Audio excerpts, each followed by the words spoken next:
चुड़ैल का कहर भाग 5 में आप सभी लोगों का स्वागत है। अगर चैनल पे नए हो तो वीडियो को लाइक करके चैनल को सब्सक्राइब कर लीजिए और पार्ट 1 से देखिए, एक दिल दहला देने वाली घटना है। तो गाइज वीडियो शुरू करते हैं।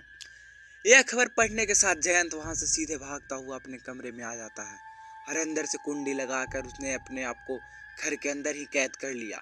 3-4 दिन बीत गए लेकिन अभी तक उसके दिमाग में सिर्फ एक ही सवाल आ रहा था कि वह उस दिन बारात में क्यों गया। चलती हुई बाग से वह चुड़ैल कैसे गायब हुई। वह चाहता तो राजीव की जान बचा सकता था, मगर लेकिन यह सपना एक रात की नहीं बल्कि वह कहानी हर रोज की और हर रात की बन चुकी थी। हर रात को यही सब होता और सुबह उठता तो फिर उसे कमजोरी सी महसूस होती। ऐसा होते होते 6 दिन और बीत गए। जनवरी के आखिरी हफ्ते में जयंत की माँ उससे मिलने को आती है। उसकी माँ मिर्जापुर के सरकारी विद्यालय में सहायक अध्यापिका के पर एक शिक्षिका थी। वह अक्सर महीने के अंत में एक बार अपने गांव अरंद अवश्य आती है। जैसे ही माँ की नज़र जयंत पर पड़ती है वह देखकर चौंक जाती है, क्योंकि जयंत का शरीर बहुत ही कमजोर और सूखा सा गया था। वह जयंत से आश्चर्यजनक रूप से बोलती है, माँ बेटा तू इतना कमजोर और दुबला पतला कैसे हो गया?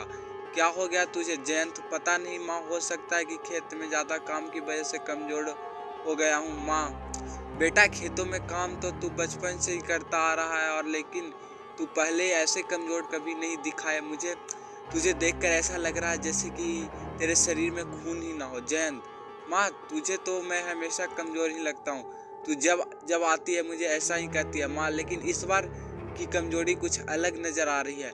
यह कहकर माँ शांत हो जाती है। वो अंदर ही अंदर अब चिंतित होने चली थी। उसे संदेह हो गया था कि जयंत किसी गंभीर बीमारी की चपेट में आ चुका है। जयंत के पापा एक रात खेत में गए थे, आइए तब से आज तक लापता हैं। उस रात को उन्हें खेत की तरफ सबने जाते देखा था, लेकिन आते किसी ने नहीं देखा था। जितने लोग उतने मुंह बाते।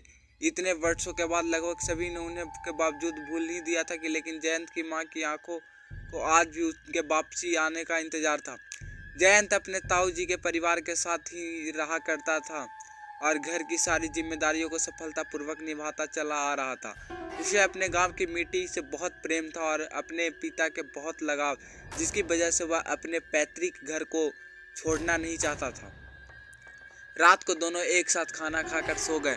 उस रात को भी जयंत को वही सपना दिखाई देता है, तो फिर वह सुबह होते ही उस सपने के बारे में माँ को बताता है।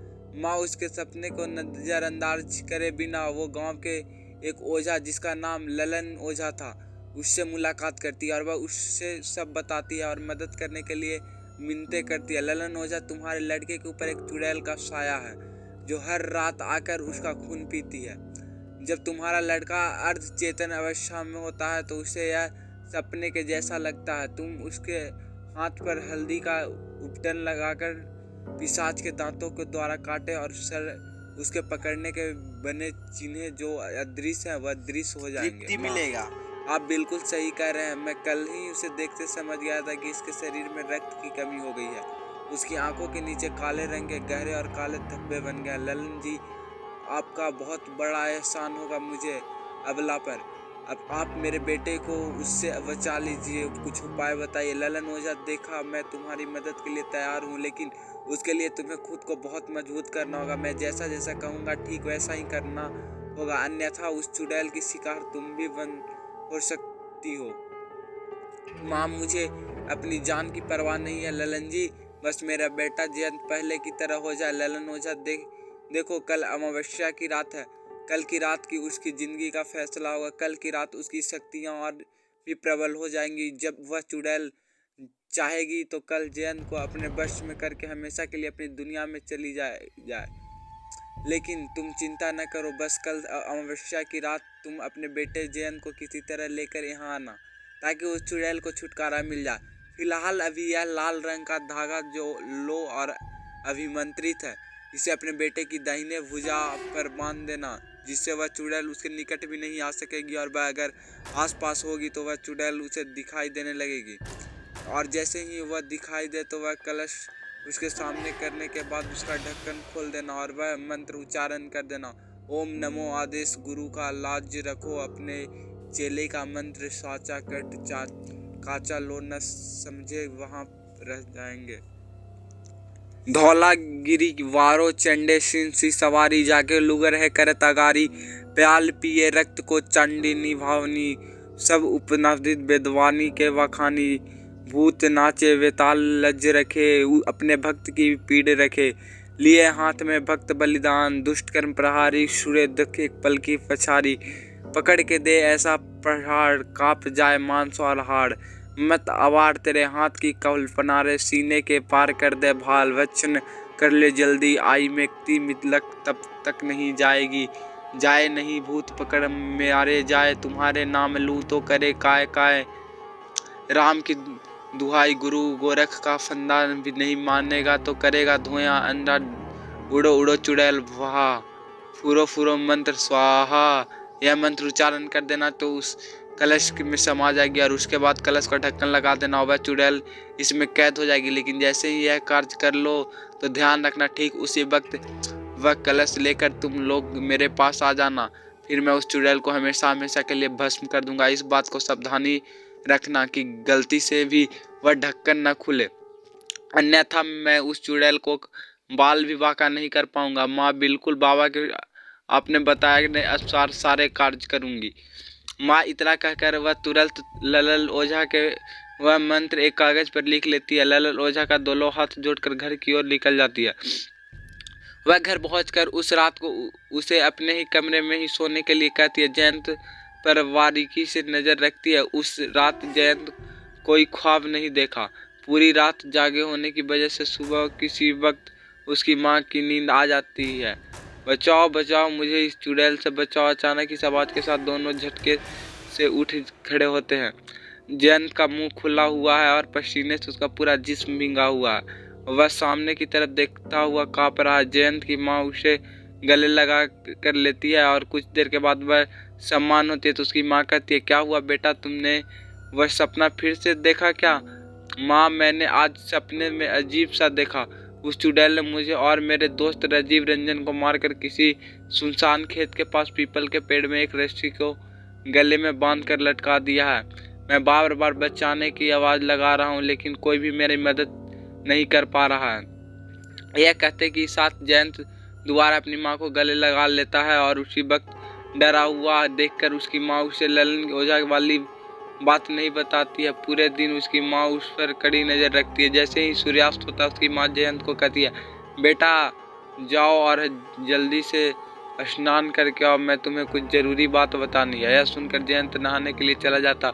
वह थोड़ी देर में नहा कर आ जाता है। जयंत की माँ ललन ओझा के द्वारा बताई हल्दी लेपन की प्रथम विधि को करती है। ऐसे करते ही थोड़ी देर बाद जो सामान्य परिमाण आया वह सब देखकर दोनों के होश पक्त हो गए। जयंत के दाहिने हाथ पर गले में जो दांतों की द्वारा काटने के निशान थे वह साफ साफ दिखाई दे रहे थे। जयंत की माँ ने जयंत से अब सब कुछ बताया जो कुछ ललन ओझा ने कहा था। फिर धागा जयंत की दाहिनी भुजा पर बांध दिया, लेकिन उन दोनों को यह मालूम नहीं था कि दीवारों के भी कान होते हैं। उसी कमरे में किसी कानों में उन दोनों की बातों और उपाय कोई सुन रहा था। यह सब बातें जो जयंत की माँ ने उसे बताई थी वो सब बातें वह चुड़ैल वहीं पास में बैठी हुई सुन रही थी। धागा बांधते ही कुछ क्षण के पश्चात वह दृश्य होकर अचानक सामने आ जाती है और फिर जयंत जैसे ही उस कलश में को उठाने की कोशिश करता है उसके पहले ही वह पिशाच उस कलश को वहीं दूसरी जगह छिपा देता है और अदृश्य हो जाता है। काफ़ी मशक्क़त के बाद उन्हें वह कलश घर के किसी कोने में प्राप्त होती है। जयंत की माँ जैसे ही उस मिट्टी के कलश को उठाने के लिए बढ़ती है तभी अचानक तो वह कलश हवा में 4 फीट ऊंची उड़ती है और धरती पर गिरकर टूट जाती है।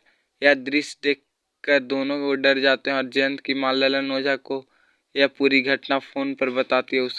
उसकी पूरी बात सुनने के बाद ललन ओझा कहते, देखो घड़ी के में रात के 8 बजे का वक्त हो चला है।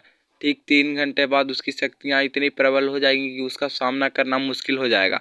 जितनी जल्दी हो सके मेरे पास पहुँचो, तब मैं दूसरे कलश में उसे कैद करने का योग्य बताता हूँ। जी ललन जी, हम बस 20 मिनट में आपके पास पहुँच जाएंगे। यह कहते हैं जयंत की माँ फ़ोन रखकर तुरंत अपने घर के पड़ोसों के गाँव कैथल में ललन ओझा की घर के लिए अपनी कार में बैठकर जयंत के साथ निकल पड़ती हैं। ललन ओझा पड़ोस के गाँव कैथल का ही रहने वाला था, जो जयंत के गांव के अंदर से 5 किलोमीटर की दूरी पर थी। जयंत कार का ड्राइव कर रहा था तो बाजू में उसकी माँ बैठी अभी गांव में निकले में मुश्किल से 2 किलोमीटर हुआ था कि तभी अचानक किसी आवाज़ आई, अरे मुझे कहाँ लिए जा रहा है, मुझे उतार दो कम से कम। यह सब सुनते ही दोनों चौंक जाते हैं और एक साथ बोल पड़ते हैं, तू कौन और कार के अंदर कैसे आई? खुद की पलट कर क्यों नहीं देख लेते कि मैं कौन हूँ? यह आवाज़ जयंत को जानी पहचानी लगती है। इससे पहले कि वह समझ पाता है कि यह आवाज़ किसकी हो सकती है कि तभी उसकी माँ ने पीछे पलटने को हुई। यह देखकर जयंत जोर से चीखा, नहीं बिल्कुल नहीं माँ, भूलकर भी पीछे मत देखना, यह वही सातिर चुड़ैल है जिसने नाक में दम किया हुआ है। भूल से भी पीछे देख लिया तो यह अपने मंसूबों में कामयाब हो जाएगी। तो गाइस अगला भाग देखने के लिए चैनल को